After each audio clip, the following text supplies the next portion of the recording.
This is the Lone Crater YouTube. We hope this video helps. You're starting in settings with the remote in hand. First, power the TV and press home. Go to settings, then general or straight to accessibility on newer models. Once there, find voice guide or screen reader labeled audio guidance. You want the actual toggle visible. This is the first actionable control. Make sure to use the directional pad to highlight the accessibility entry rather than apps or picture settings, because the voice guide lives inside accessibility, and that's where you'll flip it off. Now you'll disable the feature. Select the voice guide or screen reader option and press Enter or OK on the remote, then toggle the switch to off. Once done, confirm any prompts that ask to keep changes. Also inspect audio description and live caption in accessibility because some models have separate narration features. Disable those too if you hear speech.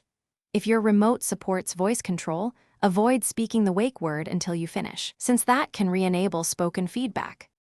Once the toggle is off, restart the TV to ensure the change sticks. A soft power cycle often clears cached audio states. Next, check accessibility shortcut or universal remote settings to remove any quick toggle that might accidentally re-enable speech.